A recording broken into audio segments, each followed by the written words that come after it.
Welcome to the Everyday Ministry Podcast, where ministers get together to discuss everyday ministry.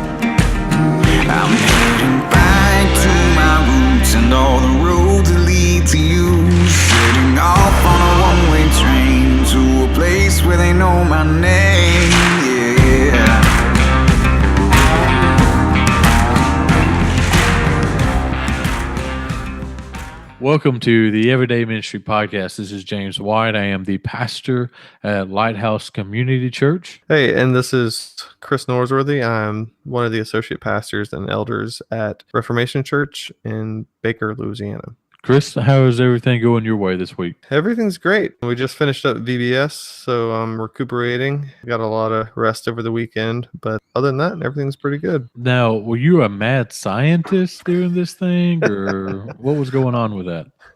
I was just a regular scientist who had just a really horrible Russian/German/French accent, but the children enjoyed it. So I was Dr.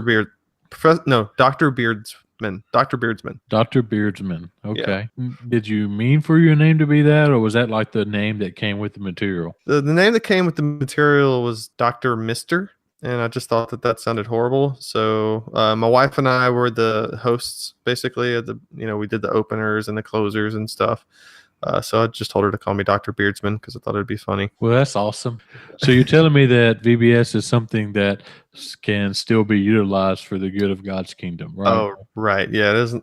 I know some people are anti-VBS, but at least I think that the way that our church does it, and I'm sure many churches do it, I think it's beneficial. We got to reach a lot of the neighborhood kids and stuff who otherwise, and their parents, who otherwise don't come to church, and they got to hear the gospel presented and all kinds of, just be in fellowship with Christians that they otherwise wouldn't have. Well, that's awesome. We have the opportunity to have the other guys on the podcast.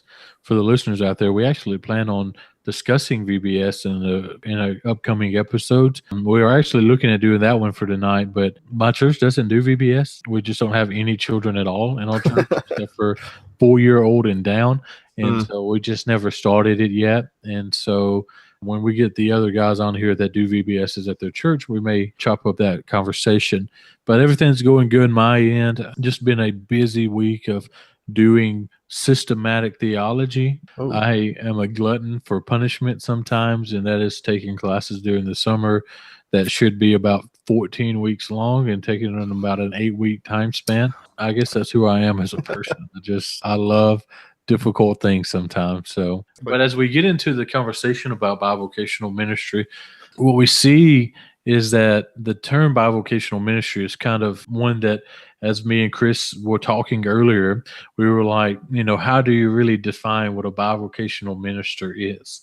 And I know there's a lot of conversation and discussion on that, but really what comes to my mind is an example of it that we see in Scripture. We don't see a lot about it in Scripture, but we do see a few examples, and one specifically is found in Acts chapter 18, verses 1 through 4. And it says this: After this, Paul left Athens and went to Corinth. He found a Jew named Aquila, and a native of Pontus, recently come from Italy, with his wife, Priscilla, because Claudius had commanded all the Jews to leave Rome, and he went to see them. And because he was of the same trade, he stayed with them and worked, for they were tent makers by trade. And he reasoned in the synagogue every Sabbath and tried to persuade Jews and Greek. And the reason why we see this as an example of bivocational ministry is that what we see that what Paul was doing in this specific moment, and we see this throughout his ministry, or we assume this throughout his ministry, is that Paul actually financed himself to some extent because he did have the trade of tent making.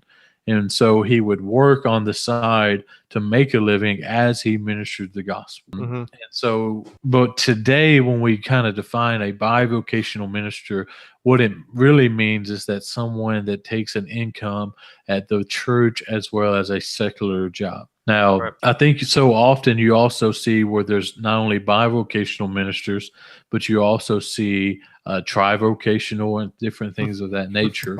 And then you also see part-time ministers, or even like yourself, Chris, you're not bivocational minister, Right. but you're technically a lay leader in the church, which is very similar in theory, because a bivocational minister is one that is committed the secular job as well as the church job. But for a lay elder as yourself, you're committed to the church as well as your secular job, even though you may not receive an income from the church itself.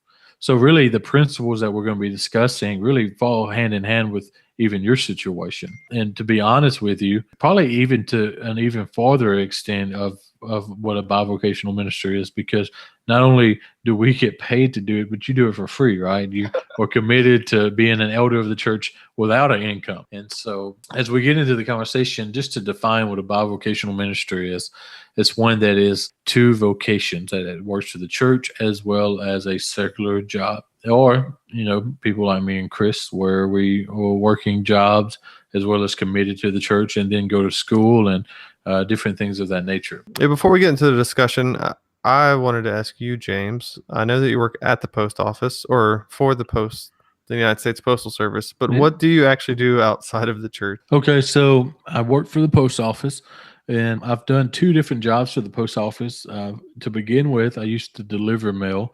So I would get into my truck and I would drive about 120 miles for about 6 hours a day and deliver mail. But now I actually have the joy and privilege to work in a post office. And so what I do is I go to work at 7:20 every day, and I work for 4 hours. And so I have it made, really, because I work in an air-conditioned building. I work 4 hours a day, and I'm home at lunchtime.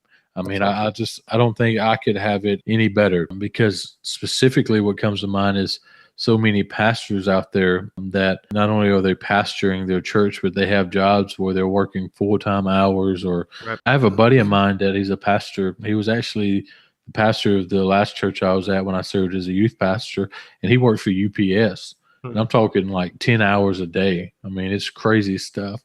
And so when it comes to a bivocational ministry, I personally would say that I've been blessed by the job that I have. Yeah, well, that's awesome. Our pastor at our church is bivocational, so he does, at this point, he does a lot of he'll cut grass, or he does installation, or specs, like selling it, like being a middleman, I guess, to some extent, and just different jobs like that. So his schedule is able to be a little bit looser in different times of the year. It's a little bit busier or not. Personally, I do work full time doing video and graphic design at the company that I work for, but I am blessed that I only work I work 4/10s, and it's on top of that, it's pretty laid back with my schedule. So it does I have a great job, flexibility, and being able to also do ministry as well. So I'm pretty blessed in that aspect as well. Well, I think one reason this conversation is so important to me is I've been reading this book called Small Church, Excellent Ministry, and it's a book that is called a guidebook for pastors, and it was written by a lot of the staff at New Orleans, and it's one I'm having to read for that class. And the point they make is they did a study a few years back that I think it's somewhere around 75% of the churches in the Southern Baptists are 150 or less in attendance. And really, because of that, I think we see that most pastors, especially youth pastors and then music pastors or children's ministers and things of that nature, are bivocational, meaning that they have to have a job outside of the church to support their family. And I think that so often, maybe not as much in today's society, but in years past, I remember a lot of people would try to get a church like this, and they would move up the ladder, and eventually, they would make it to that full-time position in ministry. But I think this is becoming more of the norm in our churches. I think we see it more often now and I don't think it's going to change. I think we're going to begin to see this even more.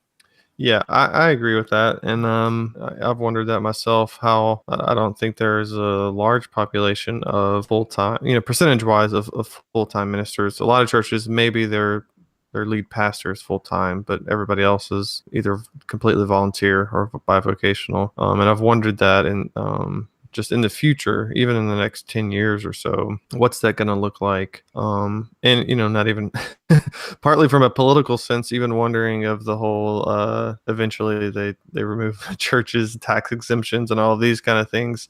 Yeah. What is that, 20, 30 years, 40 years, however long it may take to do that, because I know a lot of people are pushing for that, or a minority are, and I think it's a growing minority. How will there be full-time ministry or ministers, and will churches even be set up in the way that they are right now in terms of finances? And I would think not by that point. But sorry, that's maybe a rant. I've gone off the deep end there. Well, but to even play off that, though, that I think we're actually seeing a growth in people that are choosing to be bivocational. And I think I would include myself in that to some extent, mainly in the idea of where I'm serving at right now. Because the church I'm at right now, we're in a town of 2,000, and we run about 30 people on Sunday mornings, sometimes 35, 40, depends on the week. Sometimes it's 10, it just depends on what's going on. And I've asked myself this question several times is, what if our church grew to, 80, 90 people, and, then it might be able to support me, as a full-time minister or something of that nature. And as long as the church was okay with it, I've made the decision that at this location specifically, what I would do is I would stay bivocational so that we could employ other men to fill certain roles in the church, because I can't lead worship. I mean, Right. I can't sing. I can't play the guitar. I mean, let's just go back to the fact that I can't sing. I could probably play the guitar better than I could sing, and I can't play the guitar at all. And then, as me and Chris was talking before we got started recording, I'm definitely not good with kids. I mean, I could teach them if I got to, but it ain't my gifting, And so, and then not only that, but you think about the idea of being a full-time minister and taking a salary for a full-time minister versus that you could almost employ, 2 or 3 other men, 2 or 3 men in general that can be over a certain position in the church and making sure people are equipped in that area. And so we not only see the need for bivocational ministry, I think we also see that some people are choosing that path anyway. Yeah, I think along those lines, I mean, I've always, wondered that myself personally, if I were ever in that position, which I haven't been, so I haven't had to worry about it, but were ever offered to me. But then also I think about church planners and how church planning movement, if you want to call it that, has been popular lately, or been a growing thing lately, where many people, they're going out and planning churches and putting churches where there hadn't been churches before, possibly. And these are smaller churches. These are churches that the pastors are working full-time jobs, and some of them going to seminary, doing much like you are right now, to some degree, where they're going out planning churches, and the income to those churches, especially with churches that are targeting younger people, who just don't have as much, or don't give as much, but often don't have as much to give. So, if you're pastoring a church, and I've done that before too, trying to plan a church where other than one family, everybody was under 30. So, the financial situation there versus a financial situation of a church that's been there for a long time with a variety of income levels and age groups. Like that's you're taking on a whole different ballgame there, and just with the expectation of having to work. And I think that for me, I'm glad that I've been able to have a job that, even in the long run, it's a flexible type job, industry that I work in, where I could work for a variety of different places and be in different cities or towns or whatever, and still have that to fall back on if needed.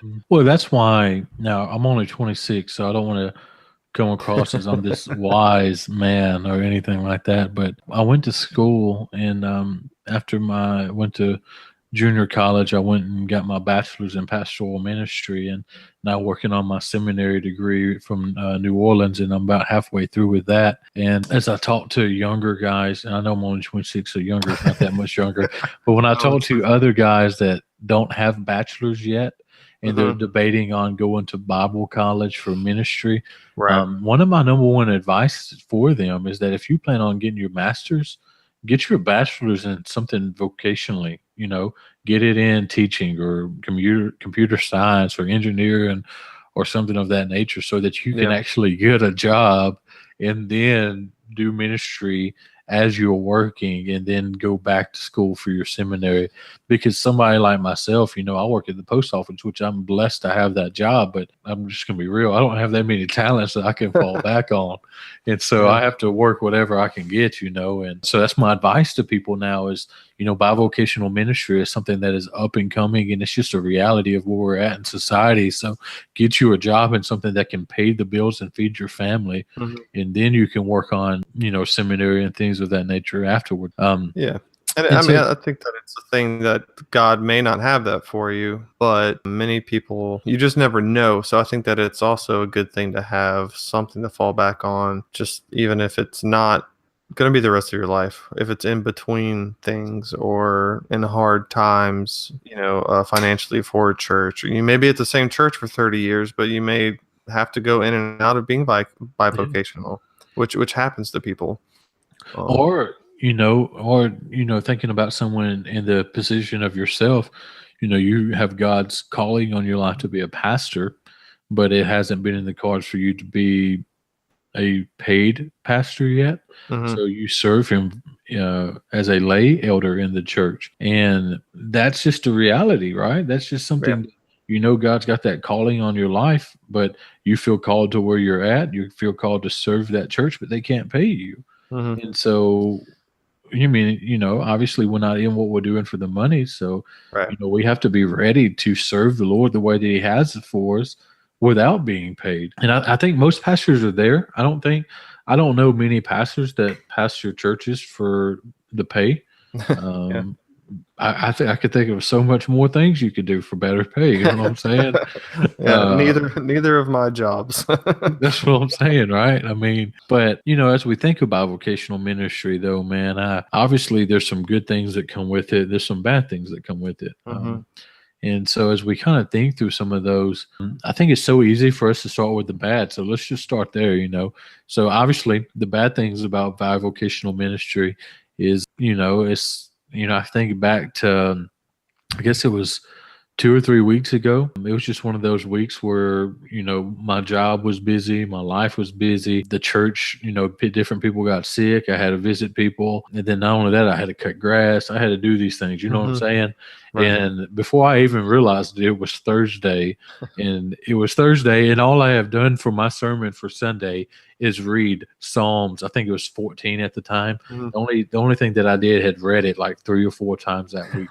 I haven't wrote down anything for the sermon. I haven't prepared anything for the sermon.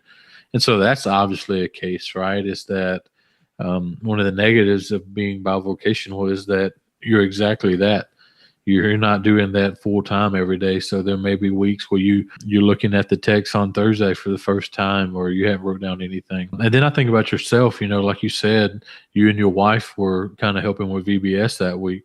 You still had to work your full-time job that week, right? Right. So, and that's the thing. So we did our VBS in the evenings, so 6 to 8:30. But then also I'm I'm one of the elders there. But I'm also like an artistic person, right? So I was in charge of doing all the decorations, or at least overseeing them as well. for the stage and the main. Well, we never know what to call it. The sanctuary, the auditorium. It's a room that seats 100 people. It's not an auditorium, but so I was in charge of doing all that, like painting all kinds of stuff the week before, and my wife and I were hosting it. So yeah, I mean, I was going to work 7:30 in the morning, then going pick up my family after work, and then going there, getting to church by 5, prepping, setting up, and then we were leaving there at 9 o'clock every night, with the kids and all that kind of stuff. So we did that for a week straight, and I'm not the only one.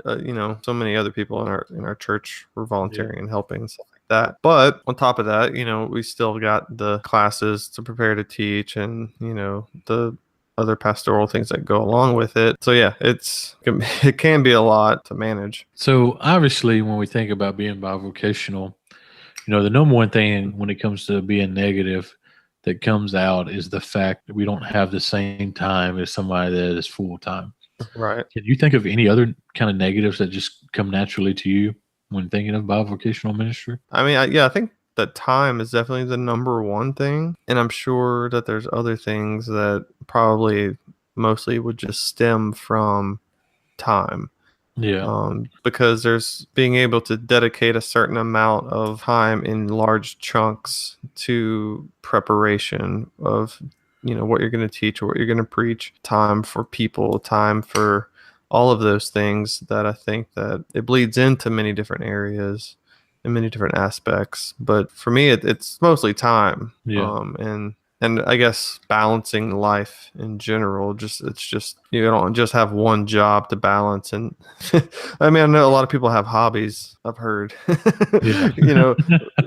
I have a job and I have ministry and I have my family, and having to balance all three of those things and not having, and then somehow a lot of that blends in together at the same time. I don't know. What about you? I think, like you just said, I think it really all stems from the time aspect. But I think the biggest thing is, making time for your family with the work you have to do when you get home when it comes to ministry. Because so often, it's just me and my wife right now. We don't have any children or anything of the nature. And like I said, I get home at, lunchtime every day, but so often it can be 8 o'clock before I even realize that I'm been in my office all day. And that, the only time that I stepped out was when my wife got home or when we sat down and ate dinner together. And so I think the biggest struggle is making time for family in the evening rather than, because you're on full time. So you can't, the things that you would be doing during the day, you have to do at some point. And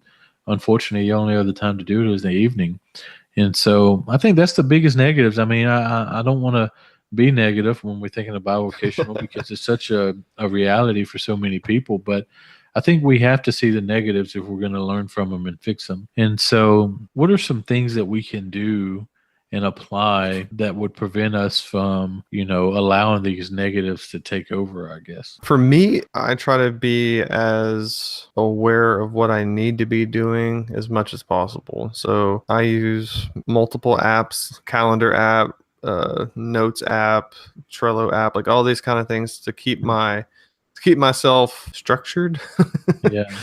I try to keep myself structured, and partly I think it's a nice way to live, but mostly because I have so many things to do that if I would just go crazy and the things wouldn't get done that needed to get done. So I think in terms of, things that I quote unquote have to do for work or church or whatever, I have to have those all written down and to stay on top of them. Yeah. But then also this is going to sound cheesy, but reminding myself and allowing myself to live in the moment whenever I can, because I also have to understand that God gave me a life to live right now. Yeah. And if it's with family, if it's with friends or church members or whatever, I have to remember that I have to live. It's not these big tentpole moments. My life isn't a schedule, even though I can try to schedule my life. I have to free myself to just live sometimes. Yeah. And to be a human, Well, I think that's so important because I think people tend to be one or two ways. They tend to be either really scheduled, and so they have to, like you're saying, allow yourself to be a human, or they're nothing but human and they don't Yeah. have any discipline when it comes to scheduling. And I think it's that finding that balance of really how to put the two things together. Yeah. Like I'm the opposite. Like I'm so much better at living my day-to-day life, stopping and seeing somebody, or cutting grass or doing whatever, and not scheduling anything.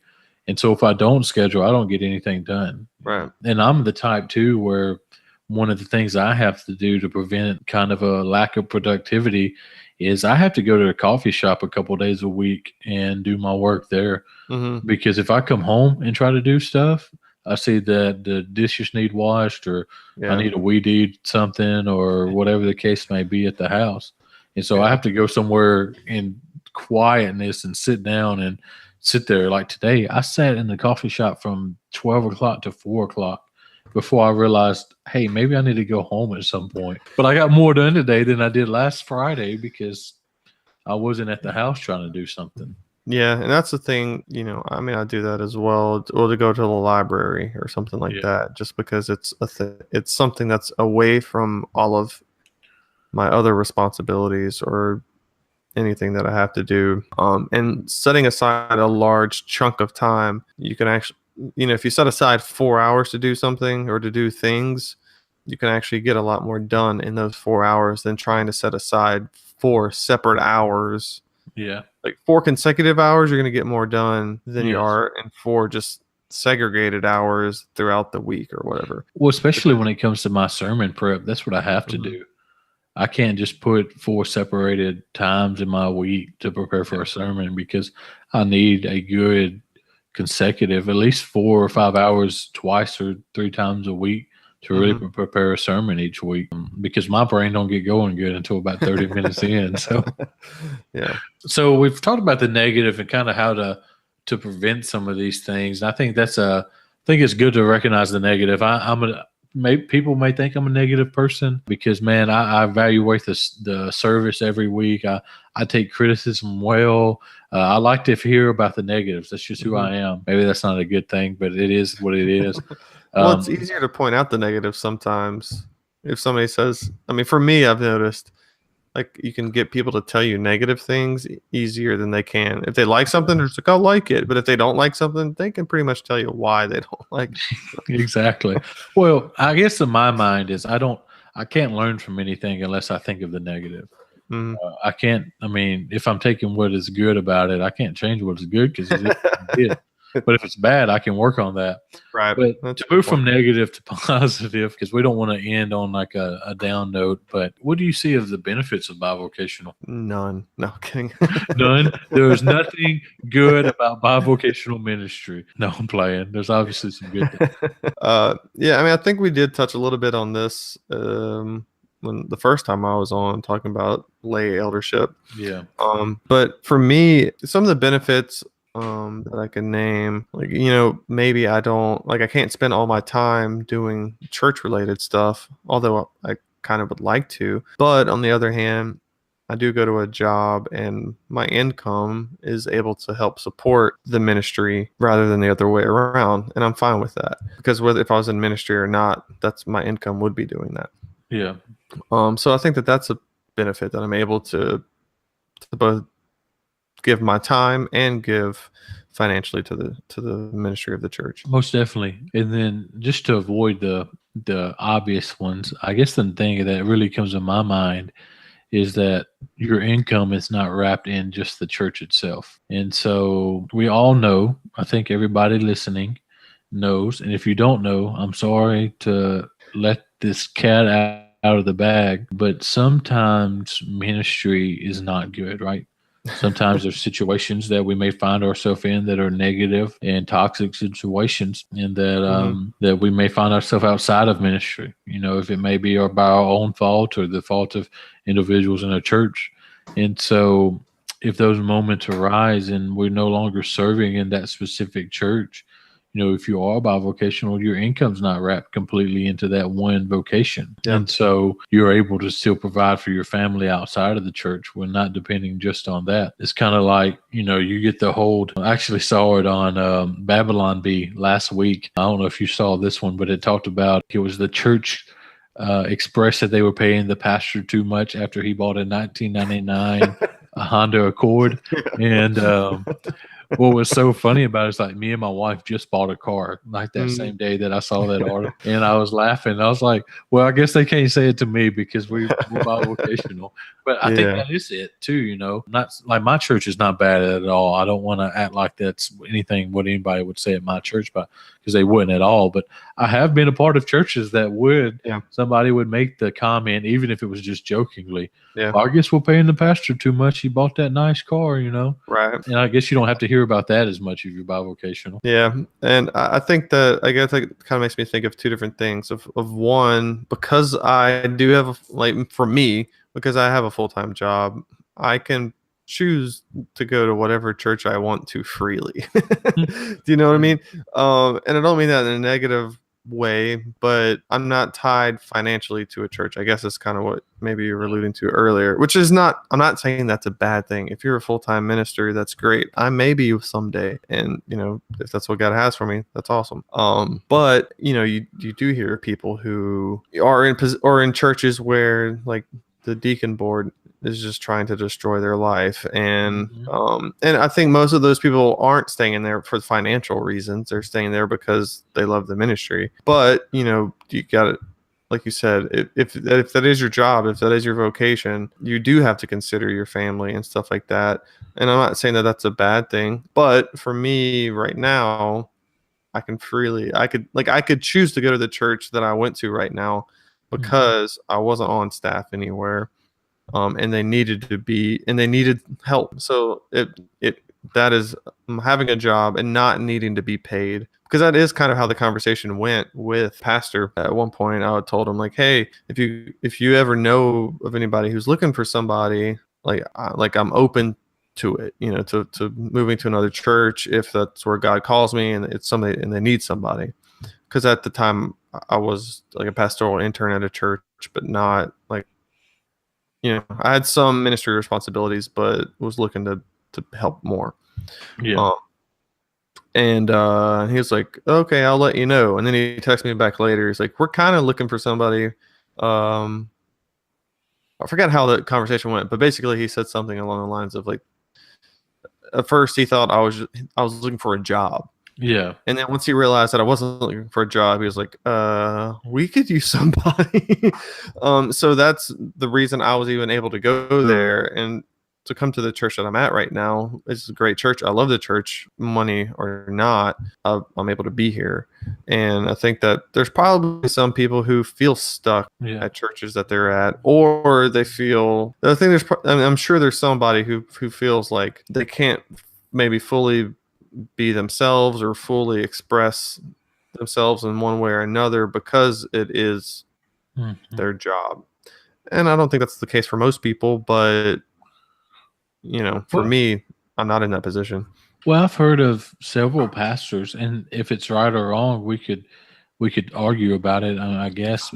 But I think that pastors find themselves at this place more often than we actually want to admit. But I've talked to several pastors that found themselves in a toxic situation, in a hard situation, but they're so afraid to leave the church because if there's a gap in between your ministry positions, that some churches won't even look at you. Right. Now, obviously, me and you and everybody on the podcast would disagree with that mindset of churches, that if just because somebody has a blank spot in their resume doesn't mean something negative.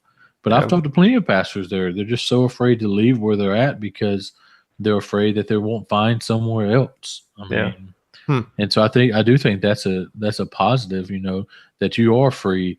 But I think one thing you touched on, and it's really kind of what we touched on, like you said, when we did that episode on lay eldership, is that because of you being a lay elder, you were able to step in and bless that church where they couldn't financially support another minister, but they had the need for somebody.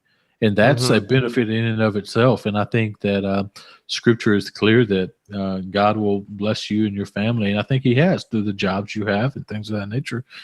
Now, not to, you know, just to point out the obvious benefit of being bivocational is, you know, as a bivocational minister, I get to talk to people that are not believers pretty Mhm. regular because of my job Right. that I wouldn't get to meet any other way. If I went to an office every day, I couldn't talk to them. I couldn't share the gospel with them.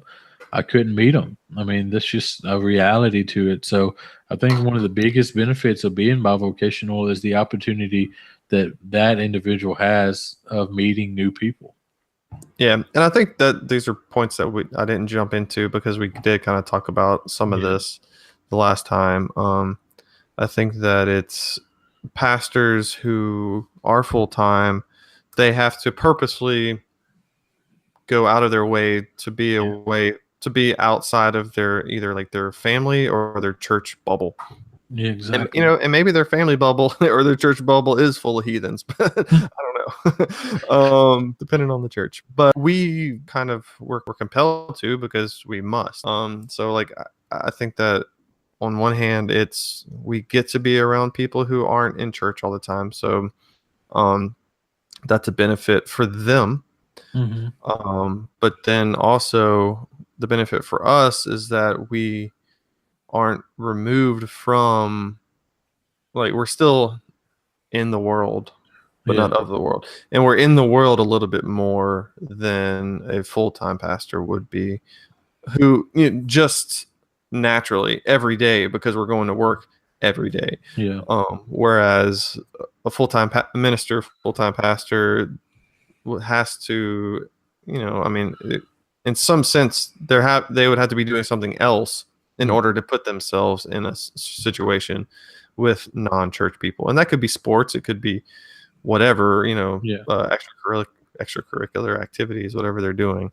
But they, it's built into our lifestyle. Well, and to take that one just a step farther, and though this may not be the right way and may not be the case, should be the case, but I know, like in my current situation, especially with some men in the church, um, having a job outside of the church will actually cause you to be able to connect with them in a better way than you could if you were just in the office every day.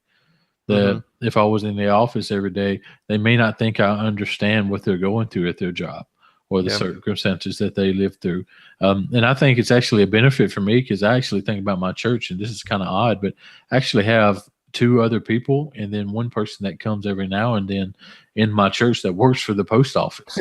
So I can relate to two of them from the bat, you know what I'm Yeah. saying? And so I think that's a benefit as well. And so, but man, I think this is a good conversation to have. And I don't want to rush us or anything of that nature, but I think that we want to kind of be aware of the listeners' time, and we're getting towards the end of the podcast. And we may revisit this topic with the other guys at some point, because I think this is a topic that we can just hash out time in and time out. Just to really encourage somebody that finds themselves in this ministry position. Yeah. Because I think, as me and you both expressed, that this is the normative for a lot of men in ministry. And so before we get to the plugs of the week, I just want to encourage any pastor out there, or maybe even a lay leader in the church, God has you in your vocation for a reason and a purpose. I think of the gospel command to go therefore and make disciples that we find in Matthew 28:18-20. I know my church gets tired of me talking about that, but I listen to that command and I read it, and I can't help but think, and I know this may not be correct Greek translation, and that's okay. I'll take Greek in the fall and they can work it out of me then. But this idea of go therefore is this principle of that in everything that we do, we should be sharing the gospel. And as you see in a lot of traditions and a lot of catechisms, is that what man's chief end is to glorify God in all that we do. Mm-hmm. And so God has put you in the vocation he has you for a reason and a purpose. And that reason and purpose is ultimately to bring glory to himself, but also so that you can proclaim his good news to those men and women that you encounter. And that may look like late night Friday and Saturdays where You may not have had the time to pour into your sermon Monday through Wednesday, and you're finally able to now, and it may be 12 o'clock on a Friday night, and you're preparing your sermon as you have been in the last few hours, and you may be tired and exhausted and ready to give up, but God has a reason and a purpose that He has placed you in.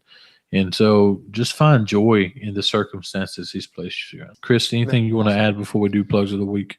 Yeah, and I just want to add a caveat, I guess, that we weren't talking bad about full-time ministers or full-time ministry at all. Because I know we did talk about a lot of negatives and stuff like that. So I just want to make sure that the listener understands that we weren't coming against anybody who is a full-time minister, because we're just talking about our personal experiences and what we're doing right now. Oh, by all means. I mean, I'm not going to lie. About half of my week, sometimes I'm like, man, I wish I was full-time. Yeah, I mean, I think about how much stuff I could get done all the time. Exactly. If I did. And there's so many benefits to that. So, yeah, I'm not trying to come against full-time ministers at all in any way, shape, or form. We may have to have a few guys on the podcast one week and kind of discuss full-time ministry. Yeah. Well, they think about it. We can think about it in practice, but we don't know. None of us have ever been full-time, so we don't know what that's like. Well, they have the time to podcast, so they shouldn't be too hard to get them on here, right? they may not want to do it at 9 o'clock at night, though. Yeah. Scheduling all of us has been pretty fun. All two of us. That's right. The plug that I have for us this week is it may not seem like it's not an actual book plug or podcast plug or anything of that nature, but it's just something that I have found extremely beneficial in my life as a pastor. And it's the idea of preaching through books of the Bible. Not only do I believe that this is the best way to do it practically and biblically and all of that, and we may talk about that one day, of why expositionally preaching through books is the best way of approaching our preaching schedule. But practically, the reason why I want to recommend this week is if you don't do that now, if you don't always practice that now, one benefit that I have seen in my personal life being a bi-vocational minister is that whenever I get through preaching Sunday, I know what text I'm preaching that next Sunday. Mm-hmm. So like, for example, this past Sunday, I preached Psalm 18.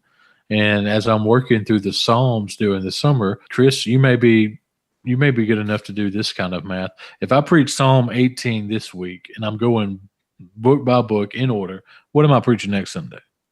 Oh man, Psalm. What was it? 18? Yeah, that's what I preached. Or 118. No, 18. 19. Yeah, exactly. So I know exactly what I'm preaching next week.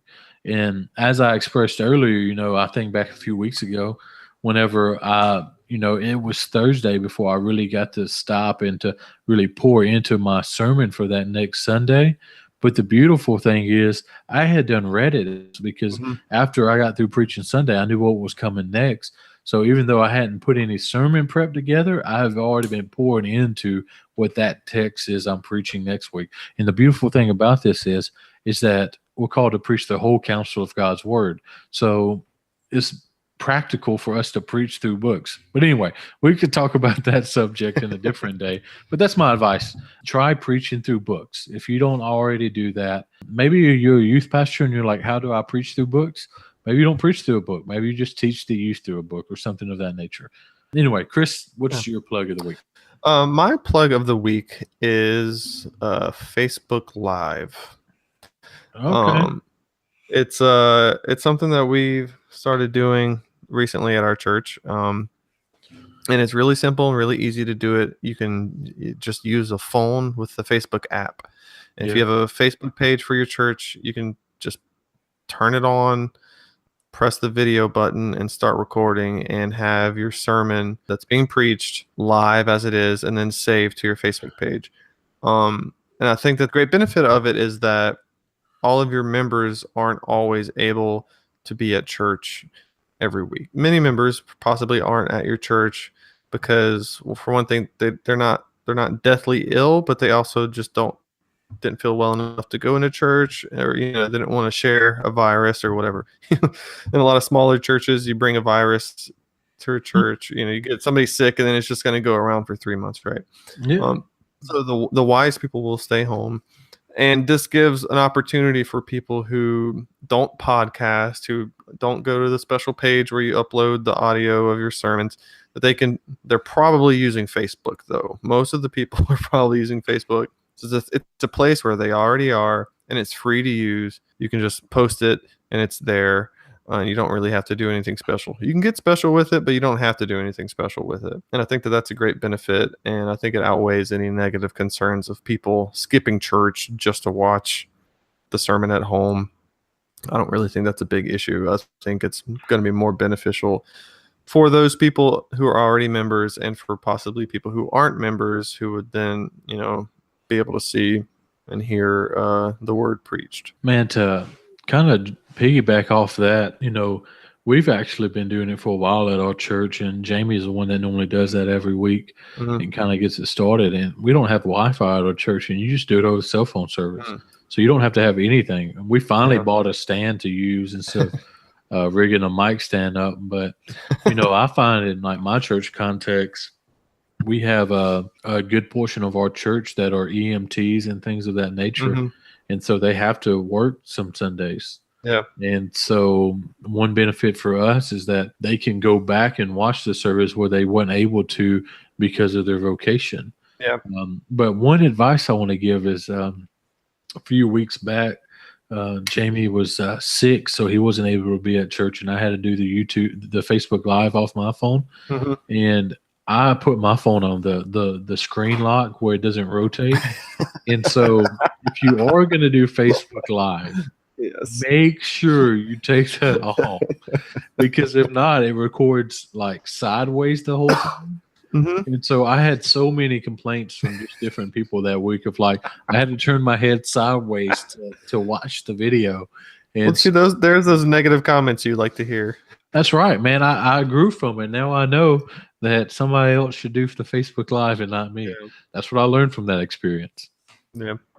But yeah, I think it's great. I think it's beneficial, and I know many people who have benefited from it greatly, whether it be a nursery worker, or like you said, a shift worker, or just an elderly person who doesn't get out very often. Any number of those kind of people who benefit from it, I think. One thing that our church is doing with that, and we may edit this out, I'm not sure, but just me and you talking. One thing my church is doing is like, so at our church right now, we have 2 women that are pregnant and one that just had a baby like a month ago. And so we do have like hot spots at our church. We don't have any like central Wi-Fi. And we also have a few TVs that have Amazon Fire Sticks on them. Okay. And so one thing we've done is taken our women's Wednesday night small group class, and we've taken the Fire Stick and made it to where the Facebook Live can come on that TV. And what we do is have that as like a nursing room for the mothers that have to leave to, nurse their babies. That's so cool. That they can watch the service live while it's going on, while they nurse their babies. Yeah. And we haven't had anybody that took the opportunity yet, but we have there. Maybe I should push it more and tell them it's there. Yeah. But, I mean, I think it's cool. And like I said, it's free. So, I mean, you're not losing anything if you do it. Even if you don't gain anything, you're not losing anything by it. Well, also what's really cool is it actually records the audio pretty good. I don't know how that works, but it does. And, maybe you don't have the ability to record the sound each sermon. You can actually go on, when you're on a computer on the Facebook page of the church, you can actually go on there and download the audio from that video, and you could upload that into your sermons if you wanted to. And so you can actually archive them from the Facebook Live, which is really cool as well. I didn't know that. Yeah, so that's cool. Kind of cool too. It gives you another opportunity if you want to save the videos and keep them for your benefit. But we hope that this conversation has been both beneficial and encouraging to you as bivocational pastors. And as we move forward in this week, in this year of podcasting, One thing that we would love from you guys is that if you have a specific topic or question that you want us to address or talk about, reach out to us. If it's privately on one of our Facebook pages, email, or maybe if it's on the post that you see that's on Facebook or whatever the case may be, but reach out to us and we'll be more than happy to talk about a specific topic or answer a specific question. Now, we're a bunch of guys that we don't know everything and we don't pretend to know everything. But we can either do a fantastic job answering something or we can do a horrible job answering something. And I can't guarantee which one it'll be, but it would be one of the two. Or sometimes we may fall in the middle, right? Yeah. We may not do bad, but we didn't do great. But we'll try and do our best, and we'll answer questions to the best of our ability. And if we don't know the answers, we'll just tell you we don't know. But guys, we hope that you've enjoyed this episode. And Chris, you got anything you want to add before we jump off here? No, just that everyone should be a minister every day. I was trying to come up with a tagline. It didn't work. Bye. Oh man. Oh, we got to get these new guys trained, I guess. It's okay though, because I think you've been on more episodes than Corey. So, we just love hating on Corey. It's fun. But this has been the Everyday Ministry Podcast, and we're a podcast where everyday ministers get together to talk about ministry. If you're encouraged by what you hear, please go like our Facebook page, share the episodes, and rate the podcast on iTunes. Don't forget that a new episode drops every first and third Mondays. Our prayer is that these episodes are an encouragement to you and that you would be faithful in the ministry that God has placed you in. I'm sick of running into the wind. Distracts my back, bounce I'm too stuck, kicking, screaming. Gotta get out.